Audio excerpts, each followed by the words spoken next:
2, versículo 20.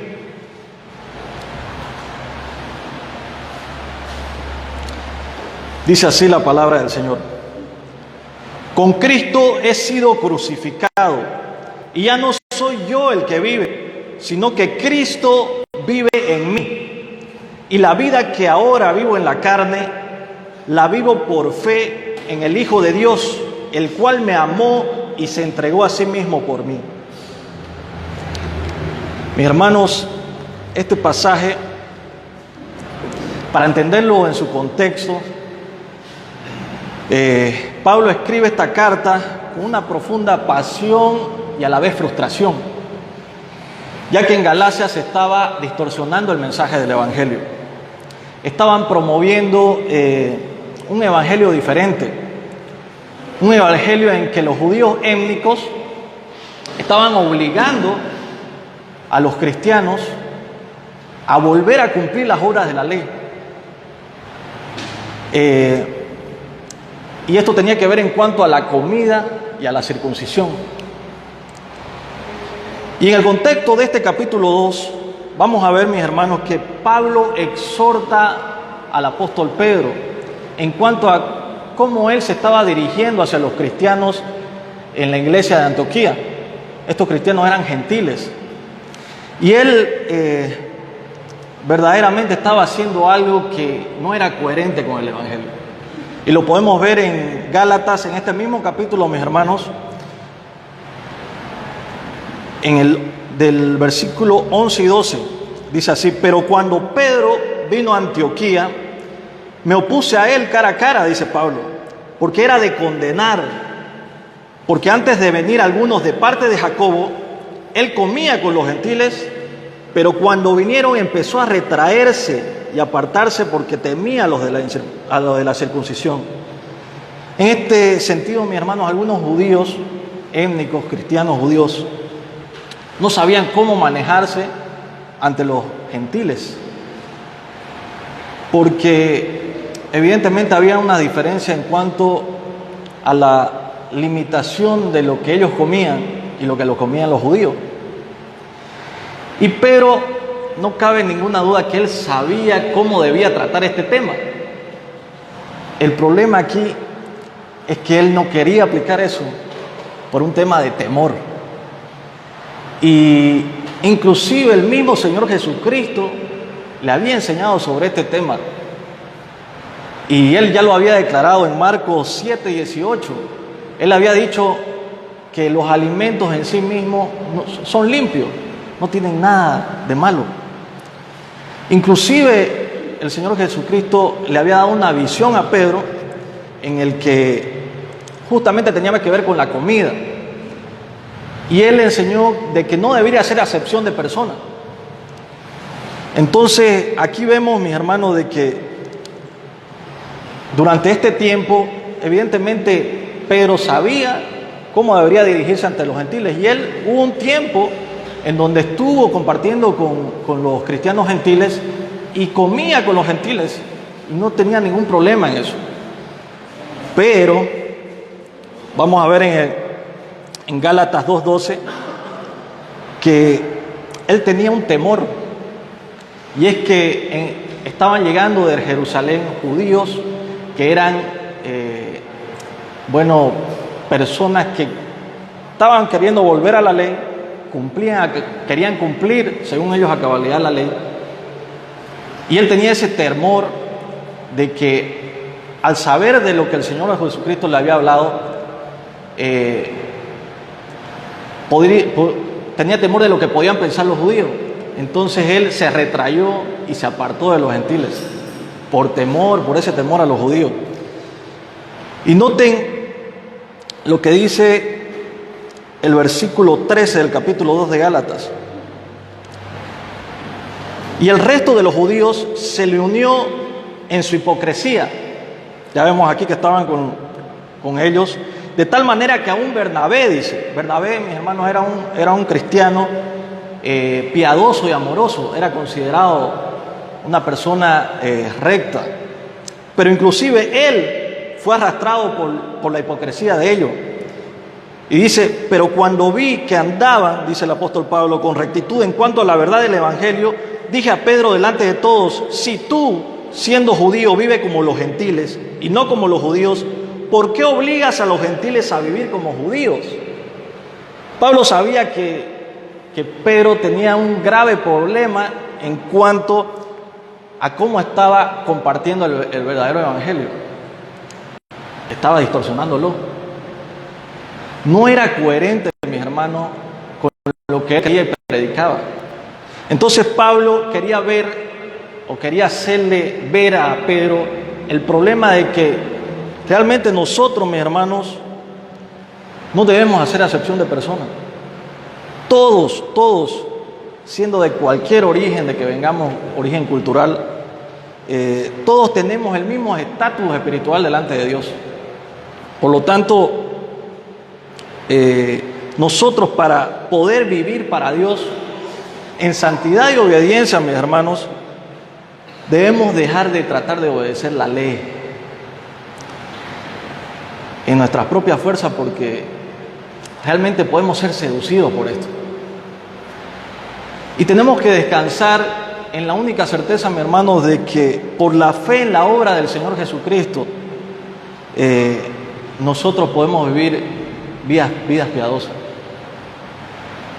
Noten lo que dice el versículo 19 del capítulo 2 de Gálatas. Pues mediante la ley yo morí a la ley a fin de vivir para Dios. Pablo quería decir que nosotros, mis hermanos, los cristianos, morimos a la ley. Y aquí está lo importante, como un medio de salvación.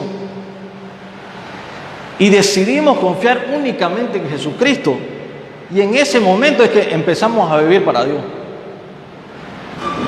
Y aquí quiero hacer notar algo, mis hermanos, que es una realidad. Y sé que va a confrontar a muchos, pero es algo que tengo que compartirlo porque verdaderamente nos podemos dejar llevar por este fariseísmo. Y es que usted, mi hermano, se podrá considerar buena gente, podrá ser una persona muy tranquila, muy educada, no bebe, no fuma, no se mete con nadie, puede considerarse muy religioso, inclusive hacer muchas horas de caridad, viviendo en un moralismo idealista, que es lo que hoy se vive, mi hermano. Pero como dice Juan 3:3, si usted, mi hermano, no nace de nuevo, no podrá entrar al reino de Dios. Definitivamente las personas que tratan de ganarse el favor de Dios a través de los propios esfuerzos personales, no están viviendo para Dios, mis hermanos. Eso tenemos que dejarlo claro. Están viviendo para ellos mismos. Ellos, por su obediencia, están alimentando su orgullo, quieren quedar bien delante de la gente, quieren hacer quedarse ellos mismos como santos, como gente recta. Las personas que quieren salvarse por su obediencia, por sus buenas obras, no están viviendo para Dios definitivamente. Hoy hay una tendencia muy normal que ya, se está normalizando, ya se ha normalizado, que es el hecho de que, ya sea, mi hermanos, a las personas que no son creyentes y a los que somos cristianos, es como algo que se ha infiltrado dentro de las iglesias y en este mundo. Y es que pensamos que con ser buena gente nos ganamos el favor de Dios. Muchas personas piensan, y no sé si han escuchado, usted me imagino que sí, porque es del diario vivir. Decimos, esa persona es buena, esa persona se nota que le está yendo bien, que está siendo bendecida. Y vemos las apariencias. Definitivamente ahí nos damos cuenta de que mucha gente se maneja de manera hipócrita, porque ante la gente quieren aparentar que son buenas, que hacen buenas obras. ¿Y cuántos no han visto en las redes buenas, como personas que están haciendo lo bueno delante de Dios? ¿Cuánto no vemos, hermano? Y es una tendencia que se ha infiltrado en las iglesias, que han dado prioridad a otras cosas y no a la predicación del Evangelio. Evidentemente, como iglesia, nosotros llegamos a hacer buenas obras, pero eso no es lo principal. Lo principal no es ir a un lugar, ir a dejar comida a las personas que lo necesitan. Ese no es el énfasis del Evangelio. Aunque nosotros, cuando recibimos a Cristo, porque nos nace, es que lo hacemos. Pero no lo hacemos por apariencia, por decir, por hacer demostrar a la gente de que hacemos lo recto delante de Dios. Eso nace de un corazón agradecido, pero esas cosas no las hacemos públicas. Nuestras obras no llegamos a hacerlas públicas porque no queremos, mi hermano. No queremos llevarnos la gloria a nosotros. Queremos que Dios se lleve la gloria. Entonces esta tendencia ha infiltrado tanto en las iglesias, mis hermanos, que es común ahora ir por decirle a las cárceles y dejar regalos en Navidad y sacarse ahí una selfie, ¡ching!, diciendo de que estamos haciendo la obra del Señor. Eso no es, mi hermano, el Evangelio. Verdaderamente es algo en lo que debemos reflexionar. Y por eso es que necesitamos saber cómo aplicar Gálatas 2:20 a nuestra vida, mis hermanos. Este pasaje nos enseña tres cosas muy importantes. Primero, que ya fuimos crucificados juntamente con Cristo si somos cristianos. Aquí Pablo hace una descripción de una realidad. Mi hermano, todo aquello que ha nacido de nuevo, eso ya se sus vidas. Tomar el contexto de la exhortación de Pablo a Pedro, lo que quiere decir Pablo es que lo que ha muerto en nosotros es ese yo fariseo, ese yo que se cree bueno, ese yo que piensa que con las obras puede ganarse el favor de Dios. Ese yo, mi hermano, ha muerto. Entonces, esto implica que esa muerte y esa crucifixión de Cristo, mis hermanos, es el que nos damos cuenta que Él es el que hizo toda la obra. Él, por su justicia perfecta, nos hizo libres de todos nuestros delitos y pecados y de ese yo que llevábamos en nosotros. Aquí, mis hermanos, Pablo se da cuenta de la insensatez del pecado.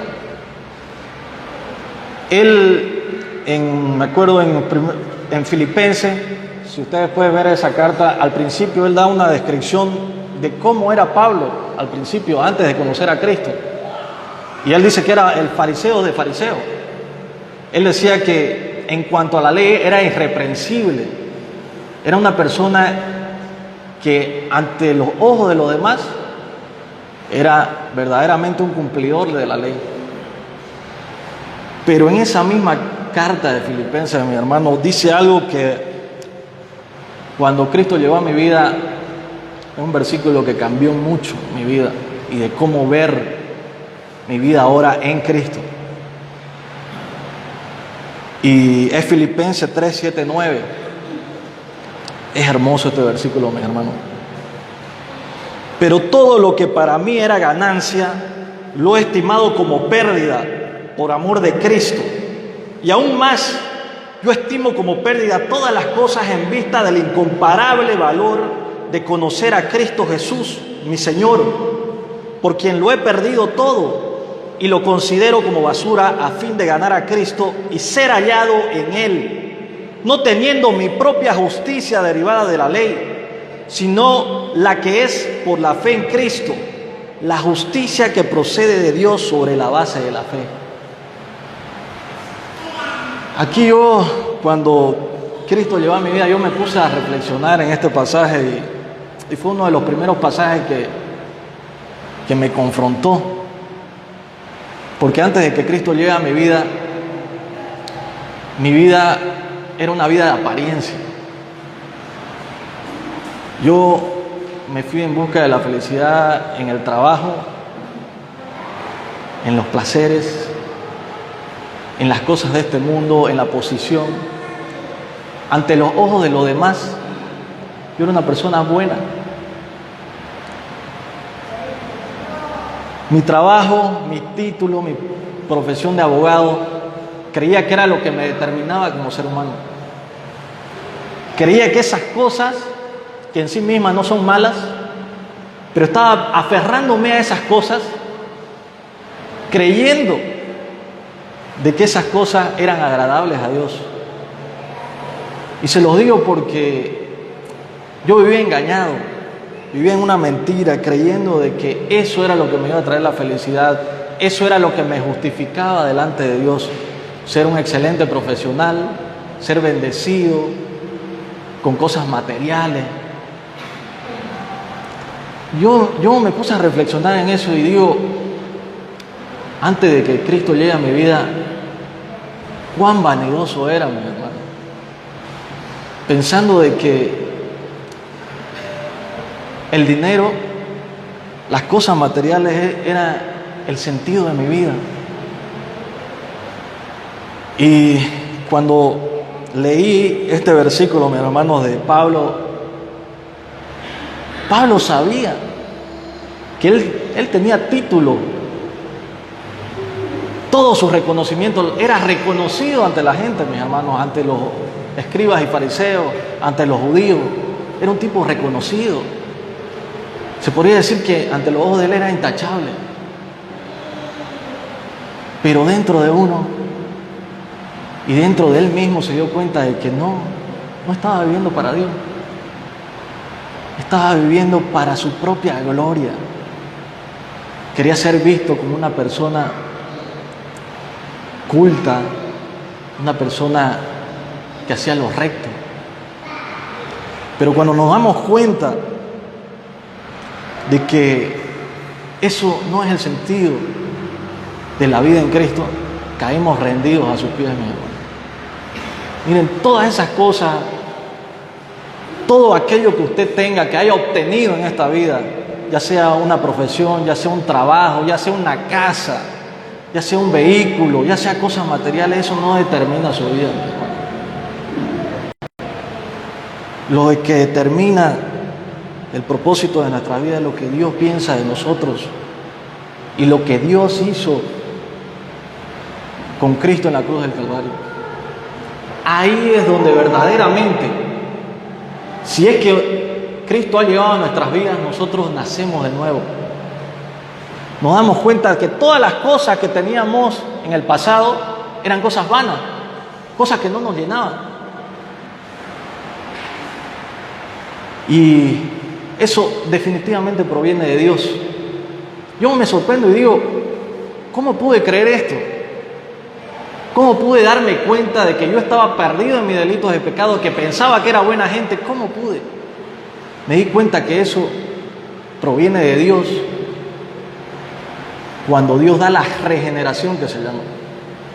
Cuando Dios te hace nacer de nuevo, mi hermano, cambia totalmente tu chip, cambia tu manera de pensar con respecto al mundo, cambia totalmente tu cosmovisión de cómo ves la realidad. Y ya no, el deseo ya de nosotros no es querer cumplir todos nuestros sueños personales, nuestras metas personales. Cambia totalmente, mis hermanos. Ya ahora queremos buscar a Dios, queremos agradarle a Él en agradecimiento, porque sabemos lo que ha hecho por nosotros, porque Dios nos expuso a la condición en la que teníamos como seres humanos, que era una condición totalmente depravada. Estábamos perdidos en el pecado, nos deleitábamos en el pecado. Pero ya cuando Cristo viene a nuestras vidas, ya esas cosas mueren y empezamos a ver la belleza del Señor, la belleza de nuestro Dios, de todo lo que Él nos perdonó, todo el sacrificio que hizo en esa cruz del Calvario, de saber que nosotros, mis hermanos, humanamente no podíamos cumplir la ley de Dios, por nuestra fuerza no íbamos a poder. Dios le dio al pueblo de Israel las leyes ceremoniales, los 10 mandamientos. Pero sabía el Señor que no iban a poder cumplirlo.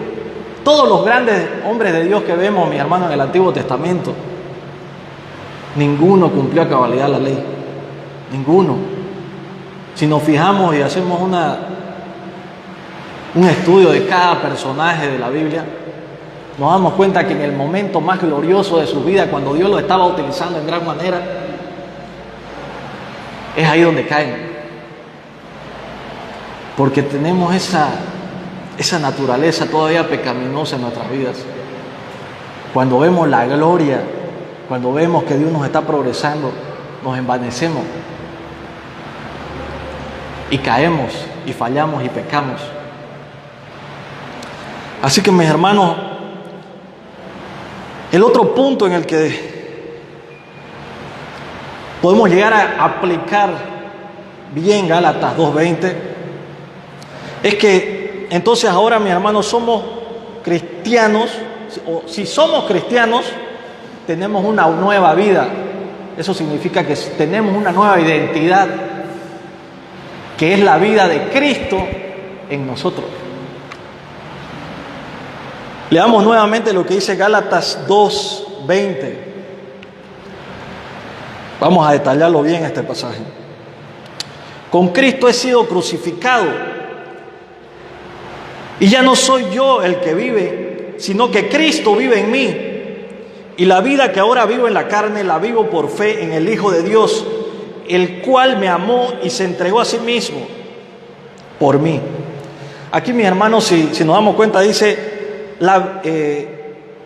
y ya no soy yo el que vive, sino que Cristo vive en mí, y la vida que ahora vivo en la carne, la vivo por la fe en el Hijo de Dios.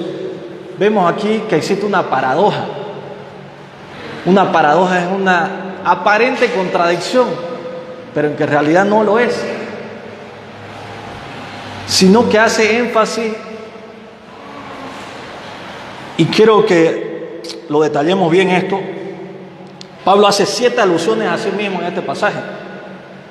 Cuando dice, con Cristo he sido, 1, y ya no soy yo, 2, el que vive, sino que Cristo, 3, vive en mí, y la vida que ahora vivo, 4, la vivo, 5, por la fe en el Hijo de Dios, el cual me amó, 6, me amó y se entregó a sí mismo por mí, 7 alusiones de él mismo, mi hermano, en donde nos da a entender que el yo es el yo antiguo es el que ha sido eliminado. No es que nuestra personalidad haya desaparecido, sino que fue eliminado ese yo que se deleitaba en el placer, en sus delitos y pecados, que pensaba que con ser buena gente iba a alcanzar el favor de Dios. Ese murió, mis hermanos.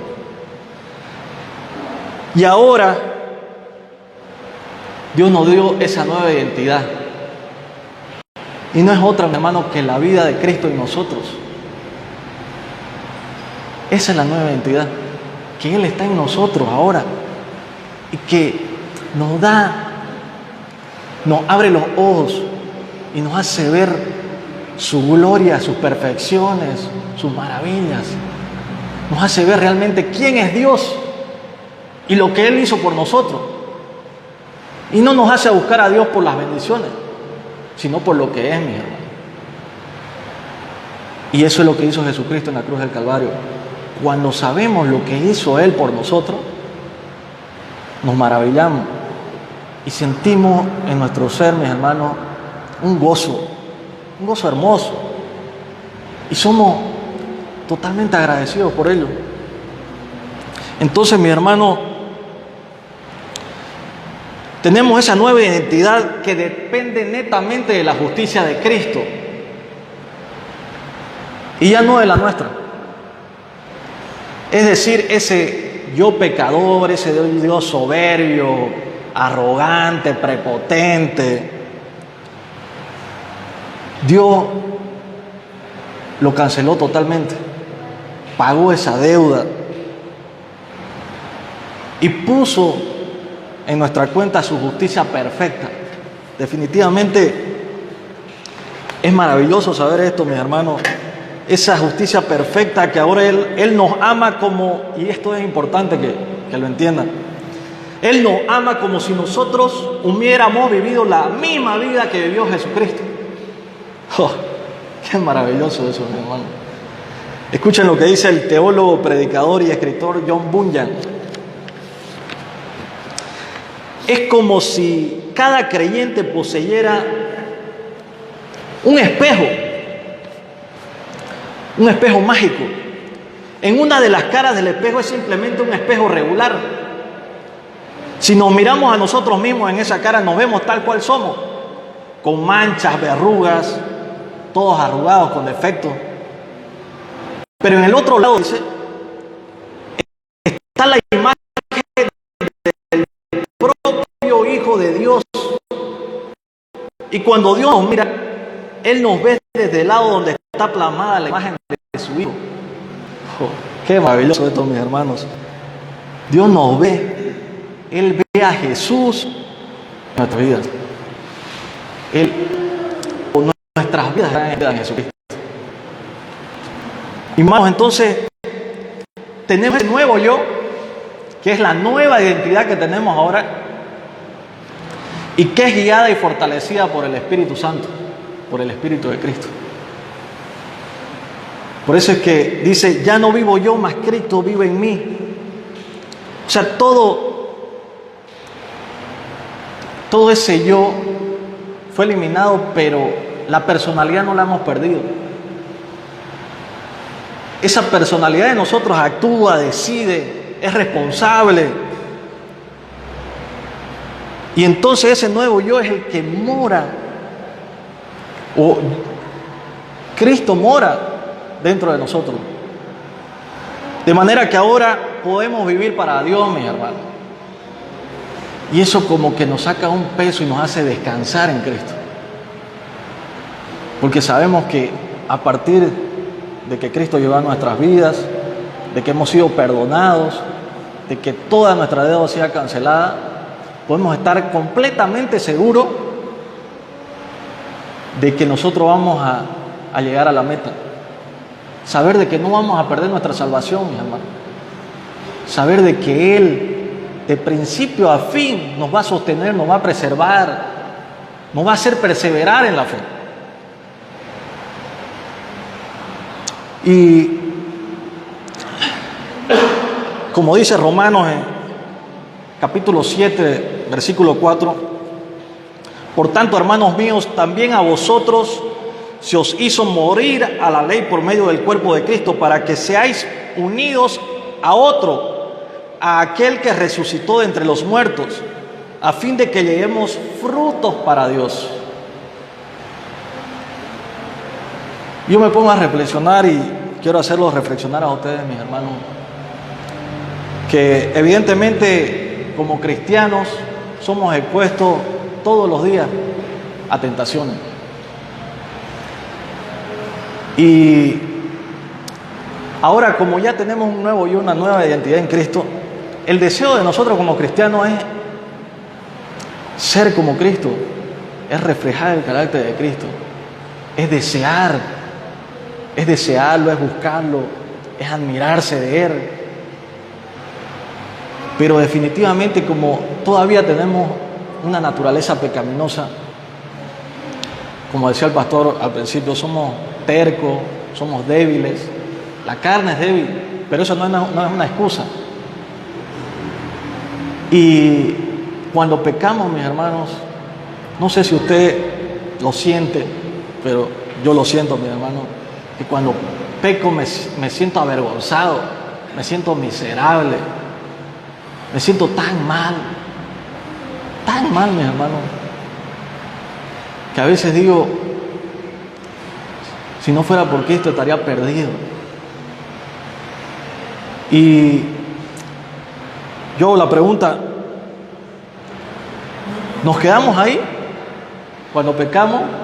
¿Solamente nos avergonzamos y nos sentimos mal y miserables?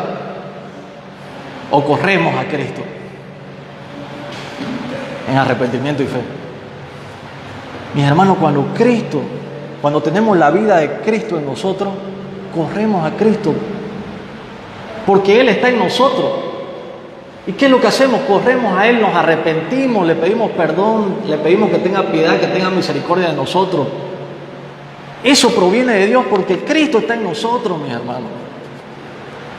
Cristo sabe que a pesar de que pecamos, a pesar de que somos débiles, Dios está utilizando ese pecado en nosotros para ir y correr a Él, para saber que solo en Él podemos confiar, no en nosotros mismos.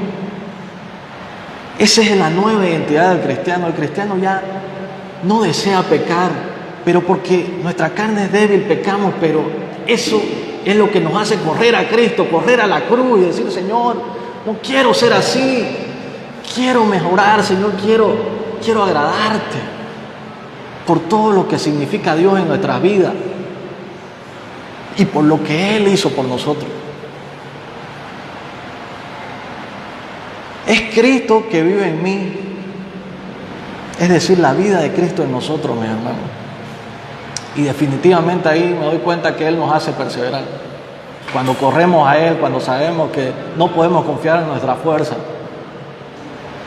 Y cuando corremos en arrepentimiento y fe, y cuando Dios nuevamente sentimos que somos perdonados por Dios, ¡wow!, descansamos en Él.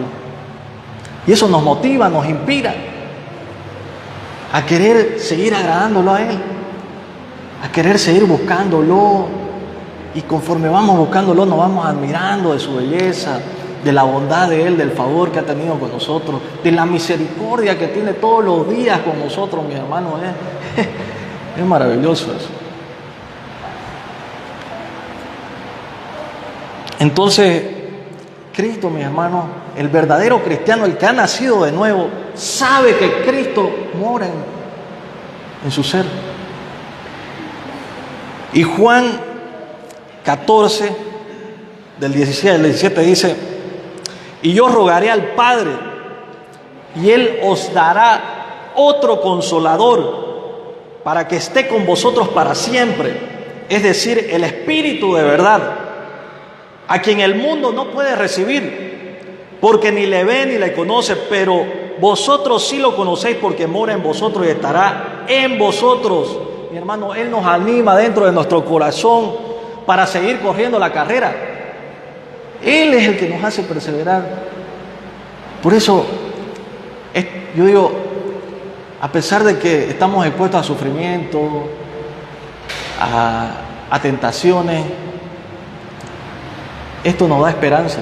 Es la esperanza inconmovible de saber, mis hermanos, que Dios, todas las situaciones, inclusive en nuestros pecados, inclusive en nuestras debilidades, cuando fallamos, Él las va a utilizar para nuestro bien, para que nosotros poco a poco, en el proceso de la santificación, vayamos reflejando su carácter, vayamos poco a poco dejando ese yo pasado, ese yo que ya murió, pero que todavía tiene que ser transformado.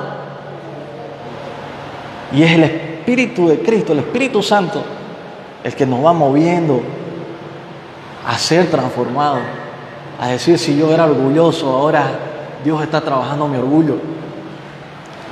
Si yo era una persona que me creía buena, ahora Dios está haciendo de que no confíe en mi fuerza, sino en Cristo. En realidad, mis hermanos, todo depende de Él. Y en la medida en que nosotros nos admiremos de que tenemos a Él aquí dentro de nosotros, nosotros vamos a tener, o nos va a mover a primero ser agradecidos por todo lo que Él hizo por nosotros, y a motivarnos a querer correr esa carrera. Yo digo, el cristiano, cuando está en prueba, cuando está entre tentaciones, es donde a veces digo yo, deberíamos sentirnos gozosos de saber que Dios está probando nuestra fe para perseverar. Porque si nos damos cuenta, mis hermanos, Él, la obra que comenzó en nosotros la va a terminar. Si nosotros confiáramos en lo que dice la palabra, todas nuestras situaciones, en todas nuestras situaciones estuviéramos gozosos. En todas.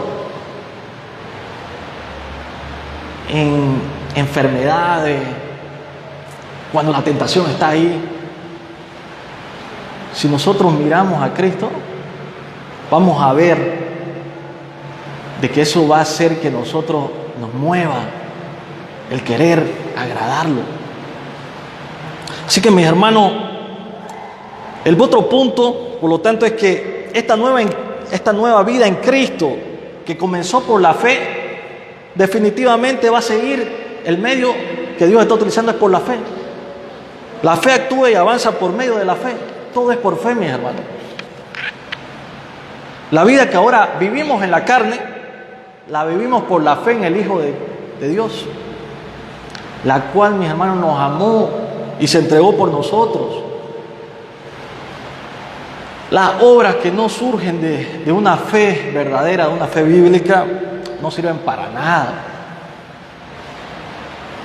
porque surge de nuestro orgullo, de ganarnos el favor de Dios por nuestros propios esfuerzos que no valen la pena para nada.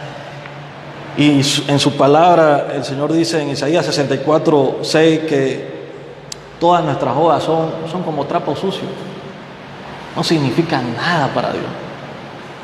Por eso todas las personas que no están en Cristo y que hacen obras buenas, Dios las considera como trapos de inmundicia, trapos sucios. Puede ser que uno sea moralmente intachable en este mundo, pero Dios no se agrada de eso. Y aquí el verdadero sentido, mis hermanos, es que no somos hijos de Dios por obedecer o hacer buenas obras, sino por creer en Jesús. Por lo que esa relación íntima que ya nosotros tenemos con Él nos mueve a vivir en obediencia y a hacer buenas obras. Es por Cristo, por la fe en Cristo, mis hermanos.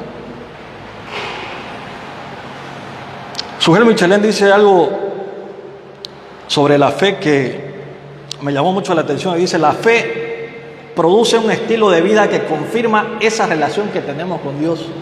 El cristiano, mis hermanos, toda aquella persona que ve a un cristiano nacido de nuevo, se puede dar cuenta que ahí está el aroma de Cristo.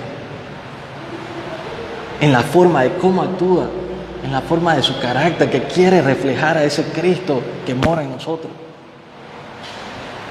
Y es una fe, mis hermanos, que nos mueve gozosa y agradecidamente a vivir para Él. Y ya no para nosotros mismos. Cuando teníamos nuestro antiguo yo, ¿qué hacíamos, mis hermanos? Vivíamos para nosotros. Todo era para complacer nuestra carne, para sentirse querido por los demás, para gloriarse uno mismo ante las cosas que uno hacía. Y ahora por fe creemos que ya no somos más esclavos de ese antiguo yo, esclavos de esos pecados. Mis hermanos, y a pesar de que el enemigo está ahí acechándonos, ya el pecado, dice la palabra, no nos gobierna. No nos gobierna, mis hermanos. Créanlo, ya el pecado de aquel que ha nacido de nuevo no le gobierna.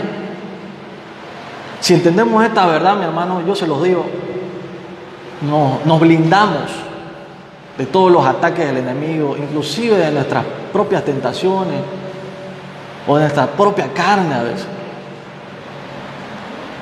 Todo lo que hace el cristiano y tiene verdadero valor delante de Dios es porque eso, mis hermanos, proviene de Dios. Es Dios el que nos los dio. Dios, al momento de regenerarnos, nosotros estábamos muertos espiritualmente. No teníamos vida. No podíamos razonar para hacer lo bueno. Pero Él, en su puro amor, misericordia y por pura gracia, nos abrió los ojos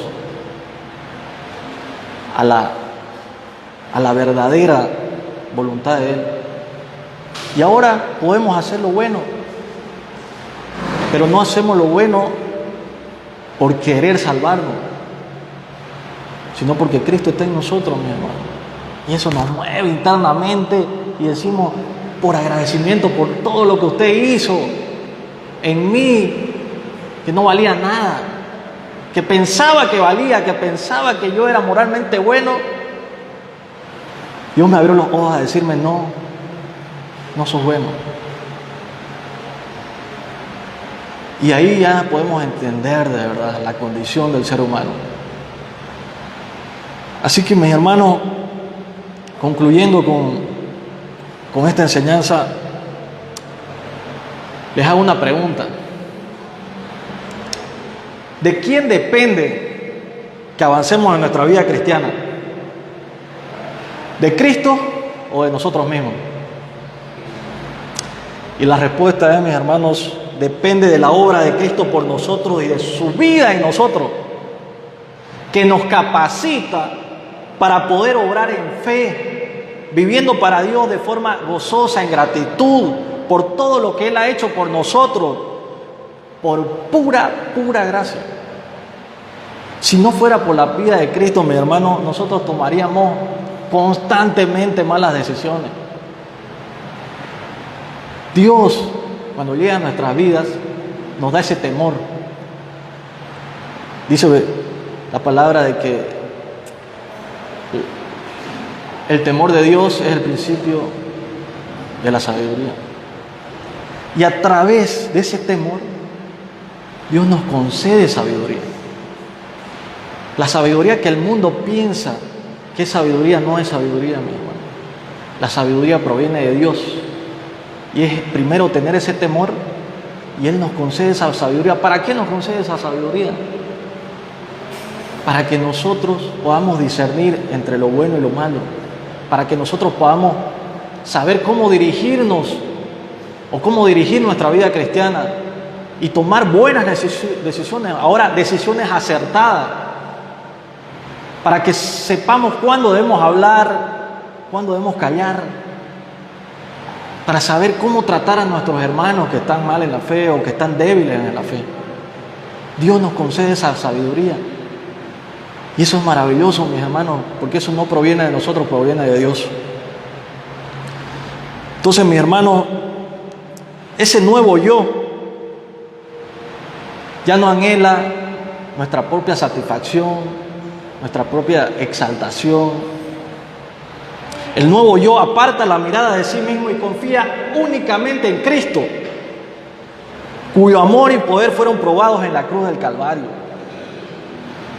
Desde el momento en que nos despertamos hasta que nos echamos a dormir, el nuevo yo, mis hermanos, se desespera por las cosas de Dios y corre siempre, en todo momento hacia Cristo, buscando su protección, su dirección.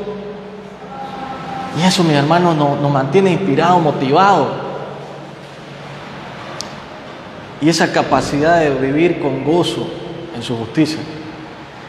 De eso se trata, mis hermanos, la vida cristiana en la práctica. Aquí nos podemos dar cuenta de que esta nueva, o este nuevo yo, esta nueva vida, esta nueva identidad,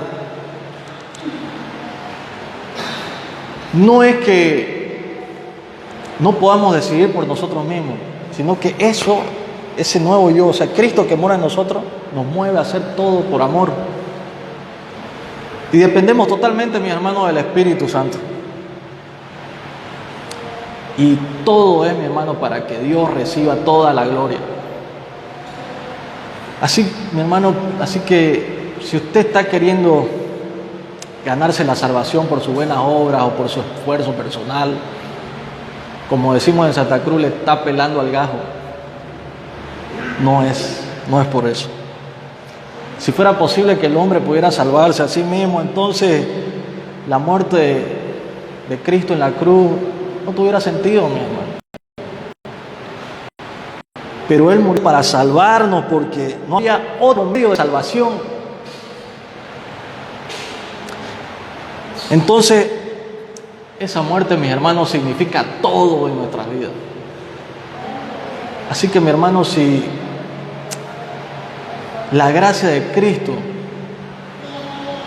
en el creyente o en aquella persona que está expuesta al Evangelio, está disponible para ustedes. Esa gracia maravillosa, esa gracia irresistible. Y si hoy, mis hermanos, se humilla y reconoce su incapacidad de poder salvarse a usted mismo, y que si confía únicamente en Cristo,